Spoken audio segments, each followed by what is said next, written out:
Here we go. 1, 2, 1, 2, 3, 4. Oh. Nick, where's the intro music? I counted to 3. 4. You even counted to 4 even. I didn't say donkey though. I could just sing the Or Yeah, giraffe. would you sing it for us? We're here at the podcast and stuff. That's quiet. That's Quiet Clone.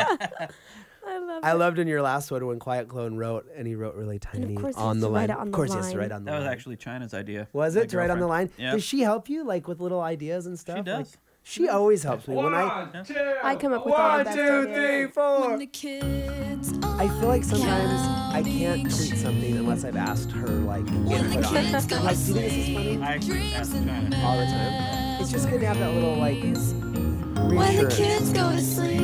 Oh, are we doing the intro? Oh, hey. Here we Podcast. are, episode 95 of WTKGTS, When the Kids Go to Sleep, right here at Maker Studios in Los Angeles, And we are back California. again with the one and only Wheezy Waiter. Hello. Wheezy waiter. I didn't want to leave. We said, if you want He wouldn't lunch, leave. We tried to kick you him have out. to stay here and do another podcast. Good coffee here. I couldn't leave. It's the best coffee. Why is your knee bouncing so fast? Slow down. Slow down, Craig. We were just talking about one of his last videos. He has these clones. If you've never seen Wheezy Waiter, he has clones do things for him, and he has a quiet clone.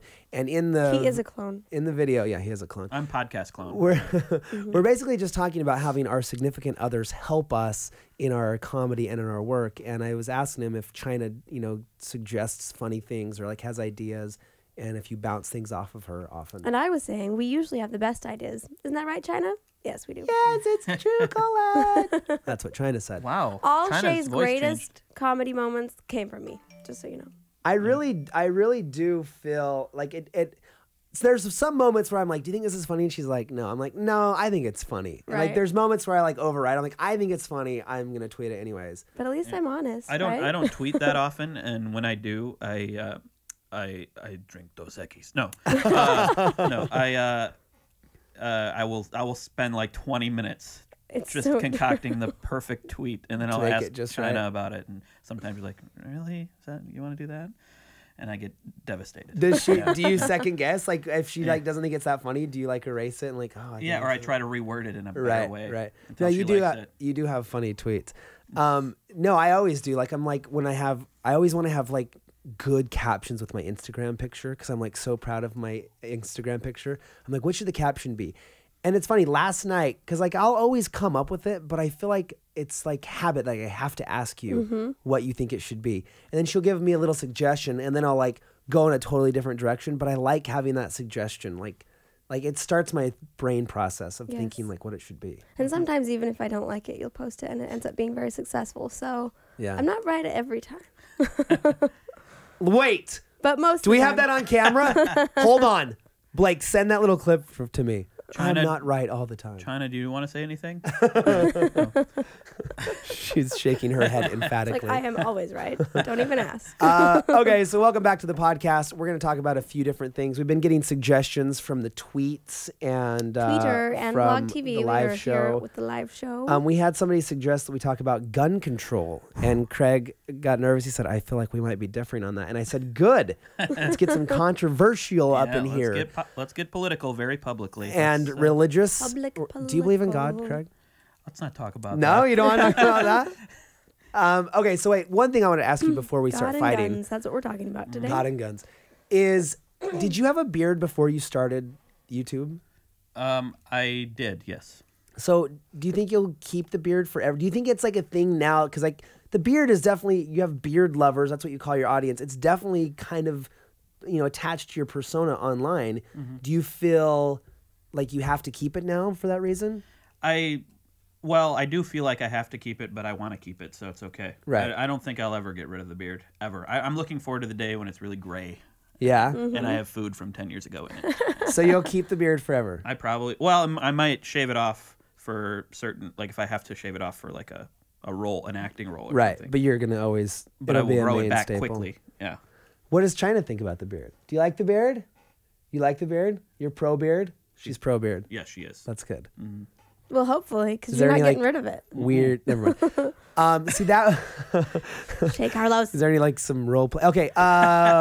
Because when we started YouTube, I just randomly, coincidentally had a beard at the time, And then I kind of had a beard for a while though before. But like I wasn't ever a guy in my life that was known for having a beard. Like I had just like I was 20, I was like 25 or 26 and I like just was able to start to like have a real beard and I was like proud of it. So I had it for a while, then I started YouTube and then I kind of became like the fat obnoxious guy with the beard and so then it's kind of stuck. But now that I've lost the weight, I think I'm going to she doesn't like the beard. You don't like the beard? I like it, but I prefer smooth. I differ with you on this. Maybe we shouldn't be talking about this either. Oh, now we're really getting controversial. Now the fist fighting starts. I prefer Shay with beard. Well, most people do. That's the thing. I'm one of the only ones that prefers it smooth. That's why he has a beard. But career-wise, I prefer him without the beard. Really? Then I'm the big beard the in town. only beard. Yeah, the big beard in town. Yeah. Yeah. Well, no, we've been beard nemesises. We have in the Supernote. Yeah. And just in life in general. Whenever Craig texted me this morning, he said I'm on my way, and I said I know. My beard informed me of the closeness of the proximity of his nemesis. Yeah. Or something really funny like that. And then you also said you did something to the coffee. And then I peed in his coffee because he was late. It's pretty good, though. It's super strong. I eat lots of chia seeds, so, there's a lot of protein in that coffee. What? So guns. Okay. Okay, so tell us what you feel about gun control. I mean, if like we got to bring it down a little notch here with the recent tragedy. How do you don't hold anything back. How do you feel about gun control? Honesty. What do you think should be done? What changes do you think should be implemented? I think, I've always, even before this, have been not very pro-gun. I've been, I hunted with my dad. I'm not against owning guns at all. I've gone deer hunting, and I've gone through gun safety as a kid and stuff. But I think we definitely need to ban assault weapons and make it a little bit harder to get a gun, I think. You might actually be surprised because I grew up in Idaho and my dad and brother, we hunted all the time. And I wasn't as much into hunting, not because I feel bad for the animals. I really do. Like, I remember going like dove hunting with my dad and like all the dead birds would be in the cooler. And I remember as like a 10-year-old kid holding court in the cooler. Like I would hold up the doves and like there was like a dove lawyer and he's like, who committed these crimes?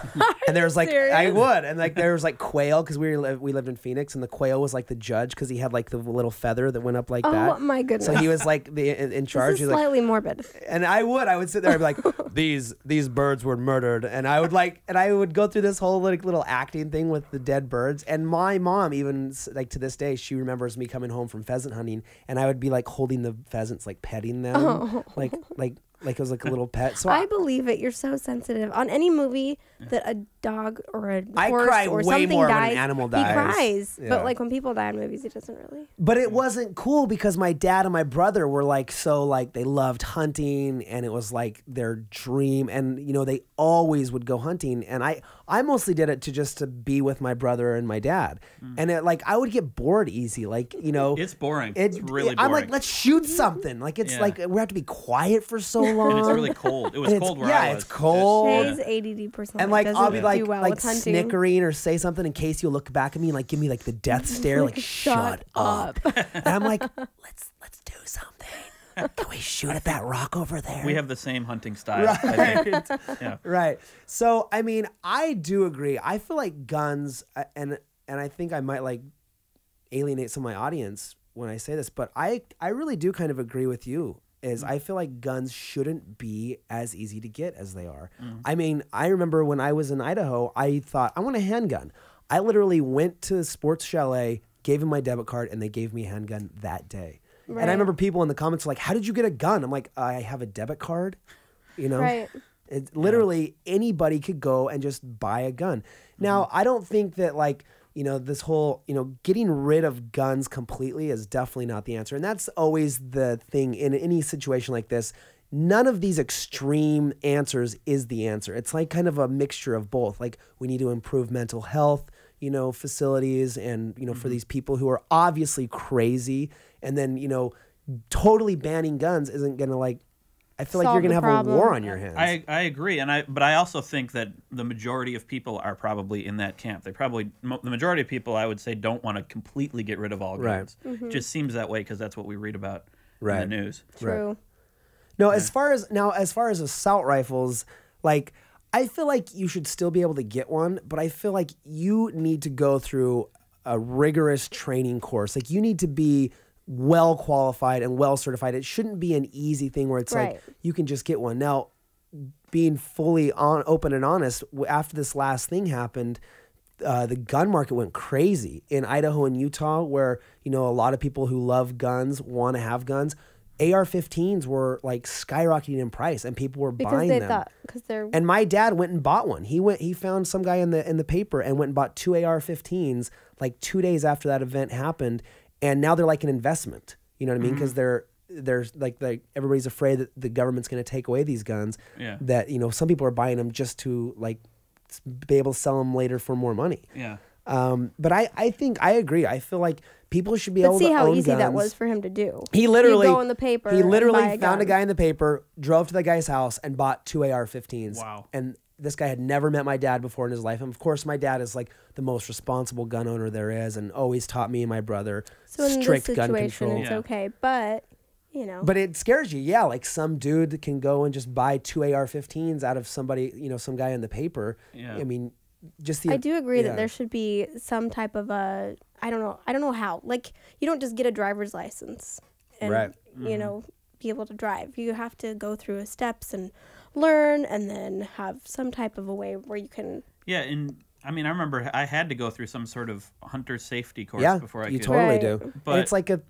couple-day course you have to go through. But do you have to do that in every state, or is that just? I think it is. I mean, I don't know if it is, but I think to be able to get your hunting license, you have to go through hunter safety. Yeah. But to be able to get a gun.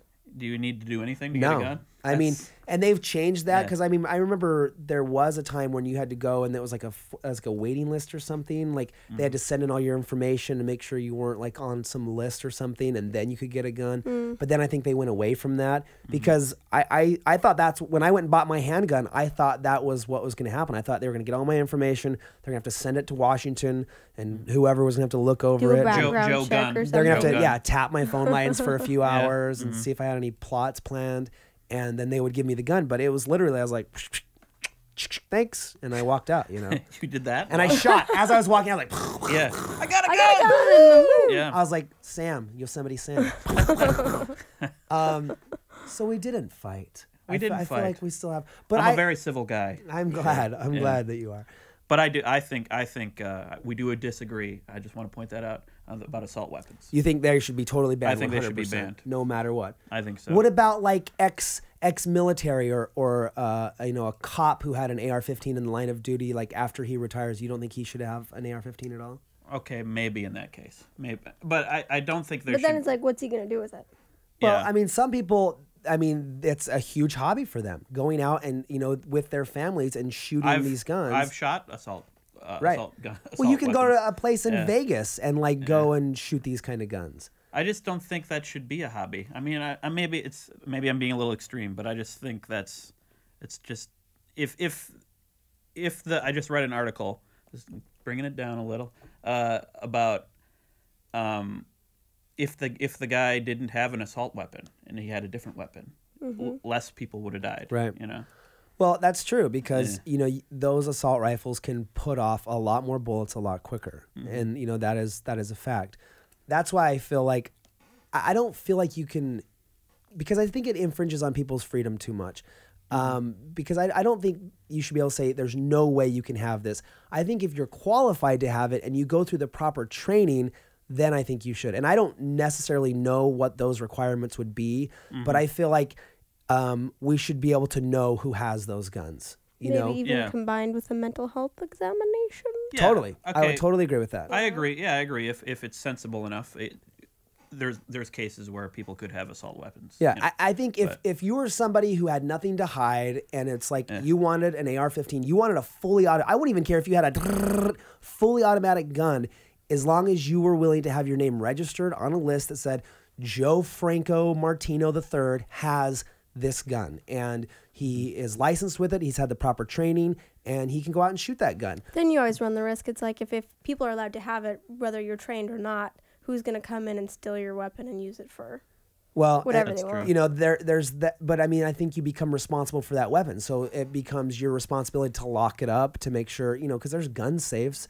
You know, my brother was just on Nightline ABC right after this happened, and it was hugely controversial. Where, you know, my brother has like 15 guns. He doesn't have any, like, I don't know if he has any semi-automatic guns, but as far as like hunting rifles and shotguns and handguns, he has all these kind of guns, and they have them locked up in a gun safe. And he goes and shoots with, you know, his 8-year-old daughter has a little pink 22 gun that they love to go, and that's one of their biggest family times they spend together is they go and they shoot guns together. That's totally cool with me, but like assault weapons, just another level. You know? Right. Yeah. So that's the debate that's happening, you know, in Washington. And then I know I see people, they're like, oh, Obama's trying to take away our guns. I mean, and then I see people like, well, that's what they did, you know, before the Holocaust, they disarmed all the people, you know, and You're like, what? It's like, that's not going to happen. And if if they came out and tried to say nobody can have guns, there would be a huge, there'd be a civil war on their hands. Yeah, that's ridiculous. I don't think no one's really saying that. Right. You know? Right. I think people just get all like, they all freak out. Just a little bit more control. So would be nice. let's go into the mental health aspect of it a little bit. What do you feel like video games and violent movies? And that's, I commented because Casey said, he's in this Dateline article that he did, or Nightline article he did, he said, if you can promise me that I'll never have to protect my family from anybody with a gun, he said, I'd hand over my guns right now. But the comment that he said, and I made mention of this in my vlog, and the comments went crazy, is I said, or he said, oh well, Come on. he spit it said out, what Sonny. scares him is seeing these. I can say words. What do you think video games and violent movies do for kids these days? Do you think it affects that the aggressiveness, and do you think it affects people? I'm not an expert in this, but for me personally, I played lots of violent video games. I loved Mortal Kombat. I loved tearing heads off of people on Mortal Kombat. And now I cry when a spider dies. So you know, I don't necessarily cry, but you know, and so I really don't think that alone is the issue at all. Right. Just from my own personal experience. I think people, you know, like the kid that went in and shot up, it's a combination of a lot of things. You know, family life. I don't know. I don't know the whole story, but I did hear that he had issues with his mom, obviously, and just a combination of all those things. You know, maybe video games too. Maybe he was bullied. Like, it's just a lot of things. Colette's holding back because she is very strong against video games. I'm not like way strong because I played video games too as a kid. I mean, it was mostly Mario Kart, but I played Mortal Kombat. That's a dirty game. It was fun. You shot bananas at those other cars, didn't you? Did you drop an oil spill? But I do think that has, I mean, it desensitizes you to, like, especially where they have the blood splattering. I don't know. I'm very sensitive, and I think that that's an issue. Well, it could be, but for me growing up, my parents they let me watch any movie I wanted to watch, play video games, but they were, you know, they were there. They were there, and Yeah. they instructed me about things and told me what was going on with the world, and so I think if you have good parents, it's okay. You know? True. To me, like, the more and more that I live, and, like, you know, the older and older I get, the smarter I get. No, I see, and just from the comments that we read, specifically because we are parents on YouTube, like, that is obviously what we do. We have 4 kids, and we are raising this family in front of the world. Us 3 are. Yeah. Yeah. This is a good partnership. But we get comments all the time, like, and it's sad about kids who have bad parents. There's just a lot of bad parents out there. And I do think that you're right. When you have that mixture of these violent video games and violent movies without, you know, a strong hand to, like, teach you what's right and what's wrong, I think people's brains can get altered. And I feel like if kids come home and mom and dad are not there, either physically or just mentally, are checked out, and they're just like, I don't care, whatever, go to your room, don't talk to me, don't bug me, go play your video games, whatever. I think it does affect kids. And I feel like if they're not given that foundation and taught what's right and wrong, it can alter them a little bit. And I think when we talk about mental health issues in America and like kids like this who just go into schools and shoot things up, I don't feel like we can't give any credit, not on one thing, but I feel like there's got to be something said about these video games where you literally, like things like Grand Theft Auto, where you go and you point blank hold a pistol to a stripper's head and shoot this person. That affects you. My big thing is I really believe that little things make big differences. Little small things lead to little bigger things and little bigger things, and pretty soon there's this giant problem because of one little thing that started. And I feel like you have to give some credit to like these video games and But do we even know? Like, I mean, this kid specifically, did he play video games? We don't even know that. But it sounds like he had a lot of issues, and probably I don't know if video games is. That's why I think it's a combination of just a lot of things. And he had just gotten in a big fight. I mean, I don't even want to talk about this specific thing in general, but it's a topic that's out there right now, and it's something that I feel like that should be addressed, and I think we just addressed it. We did. I think we did. I think we're on the same page here. I mean, I think video games do have an effect. They have to. I mean, there's some pretty gory stuff out there. Yeah. But you're right. It's not like it's going to change everyone's life. Right. And then again, I'm speaking from my own experience. Video games now are a lot more realistic than like Super Mario. Zelda. You know what I mean? Right. When you stabbed somebody in Zelda.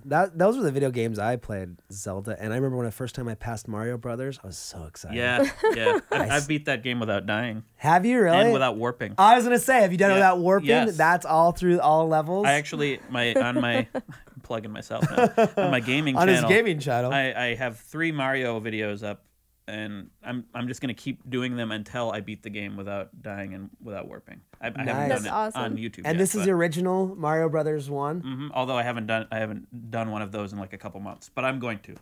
Dude, that's awesome. Your WHEEZY game fans are freaking out right now. I know. When are you gonna pass Mario? It's so funny. The memory is so vivid. I stayed home from school sixth grade, and I remember passing the game, beating Bowser or whatever at that very last level. And I remember pounding. I was in the basement, and we had an unfinished basement, and there was like my dad had like laid a carpet over the cement, and I was so excited. I remember pounding on the carpet. But there was like no carpet pad or anything. It was cement, and it like hurt my hands really bad. So I have this vivid memory of like passing Mario and like my hands like, ow.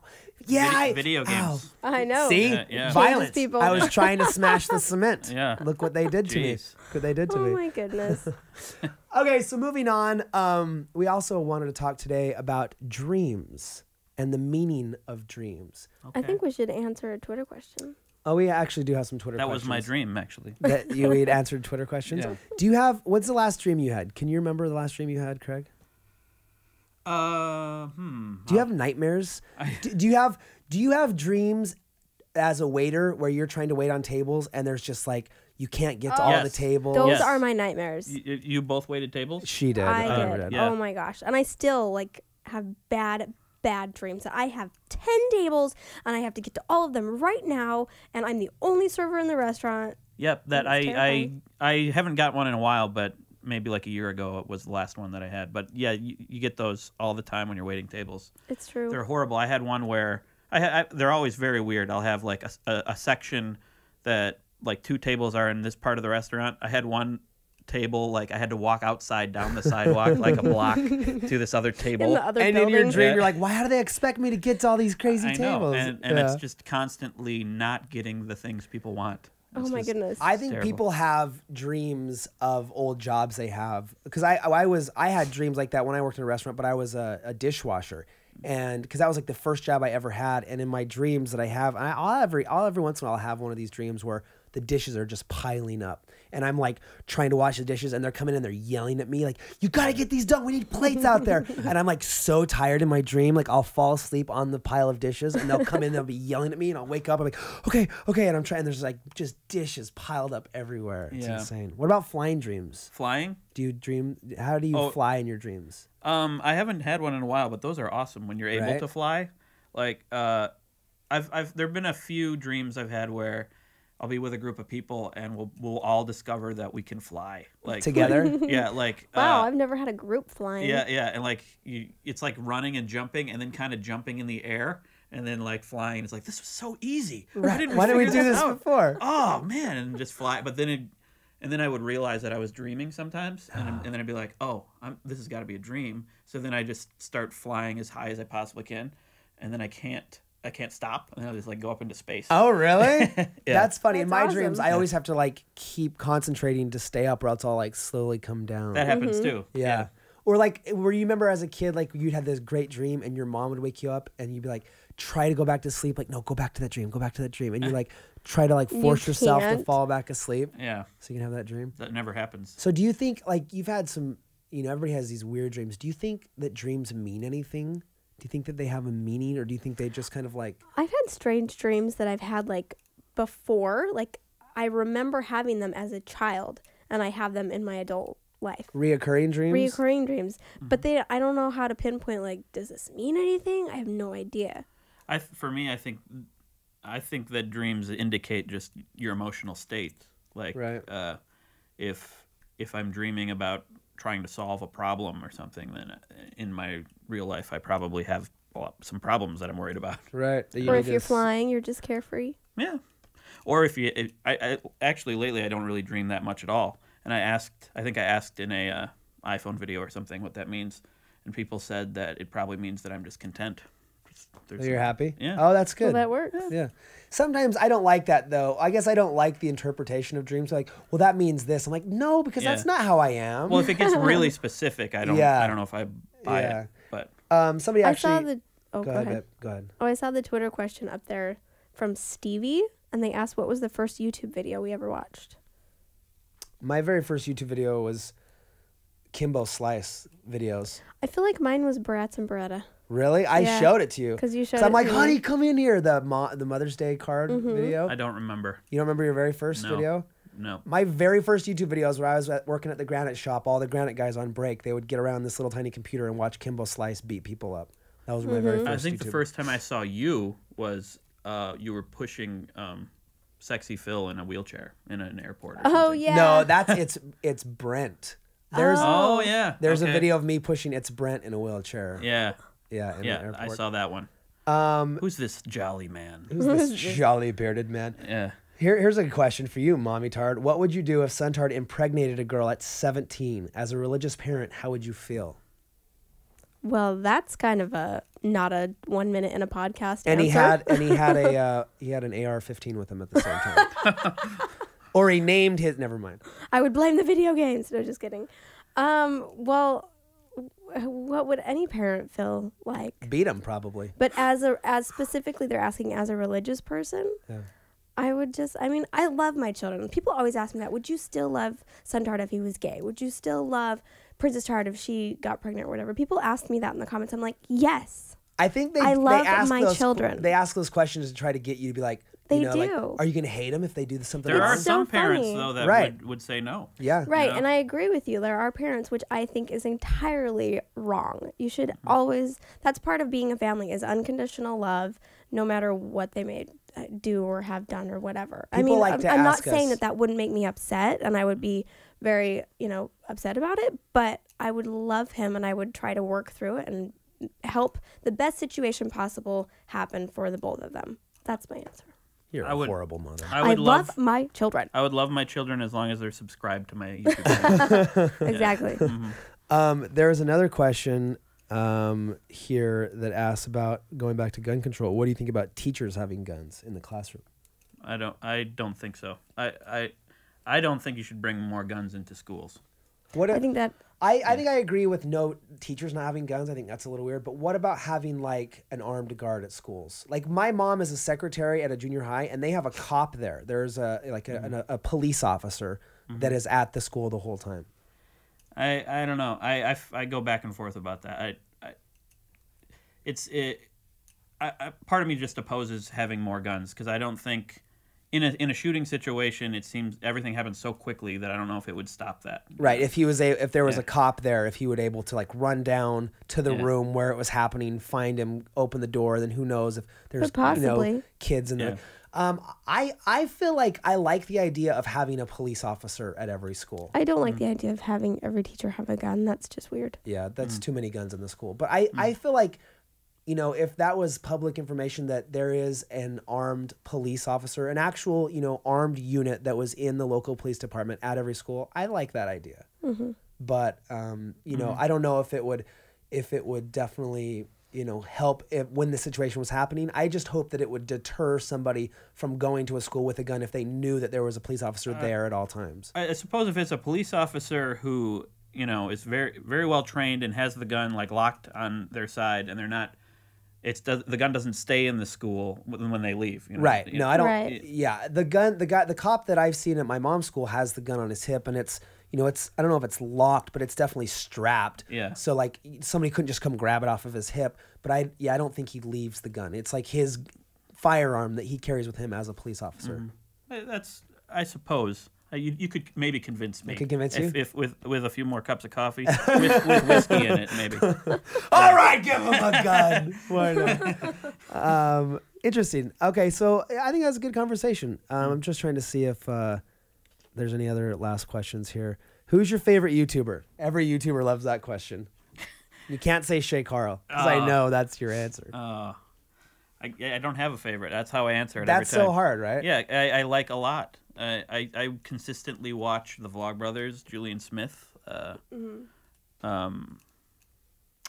Who else? Me. That's it. Wheezy Waiter. Those three. Yeah. I think Julian Smith is good. I feel like you look up to him because he's very... Definitely. Yeah. He's technically like just perfect every time. Right. It's hilarious. As a And he's filmmaker hilarious. kind of guy. Oh yeah. I've been in a few of his videos, and he knows exactly what he wants, and he gets it perfectly. And it's just it's something I'd like to be like. Right. You know? I'd like to be skinny too. You know. That's not going to happen. I do want to give a Keep shout out running. to a small YouTuber that no one you probably don't know. His name is Friggin' Boom. Nope. Friggin' Boom. Doesn't get a lot of views, but I discovered him in the past few months, and he's hilarious. He's from Australia. How do you Friggin' find Boom. new YouTubers now? That's a good question. How do you find new people? I found him because I just asked Twitter, like, tell me some unknown YouTuber, someone who needs more subscribers. Yeah. And I got a handful, and he was one of the best. He's And you found him. hilarious. That's so true Yeah. because you'll find these like new YouTubers you've never heard of before, and like, how does this person not have more exposure than that? Like Right. their videos are really, really good. Thus showing like it's hard to get a big audience now because you know there's so many people on the site. Yeah. No, I would say the Vlogbrothers are definitely one of my favorites. Why are the Vlogbrothers so good? Encapsulate the Vlogbrothers. What makes their videos so enticing? They're smart and concise, and you just want to be their friend. You know? Confident. I think what I love about the Vlogbrothers is John Green, who is, you know, a New York Times best-selling author, one of the smartest people you'll ever, you know, meet, and is concise, but he will cover his face in Sharpie marker. Right. You know what I mean? Like Yeah. they don't take themselves too seriously. Right. They can be silly, and you know, I think that's what's so relatable about them is that they're so smart and intelligent and thought provoking. Like their videos, sometimes you have like, wait a minute, I'm gonna watch that back over again. Yeah. But then they're like, you know, do a silly dance or like, you know, eat beard hair. Yeah. I mean, they're just they're able to be smart and not boring. yeah, exactly. And it's like, oh, they're fun, but still they're so smart. I call John Green my intellectual dreamboat. I love you, John. What do you call me? That other guy with the beard. The lesser of two beards. Oh. Shave your beard. Shave your beard. I'm probably going to pretty soon. Get rid of it. Colette wants me to shave it. All right, I think this has been a good podcast. Talk about gun Yes, it control, has. dreams, beards, and coffee. Video games. YouTubers. All that kind of stuff. Thanks for joining us. Check out Craig. All of his links below to So all four of funny. his channels. He has a new channel coming out March 4th. Be watching out for that. A super secret project. Project. Project. Spit on you. Ooh. Spit on you. That's material for you can clone me later. Goodbye. Love you guys. See you next time. See you next time. Bye. Thank you. That's a wrap. Woo. That was super fast. I bet China is starving right now. You starving to death, China? Don't die. Thumbs up for starving. Thanks, guys, for joining Good us. talk. Thanks Good for talk. coming live. Fun.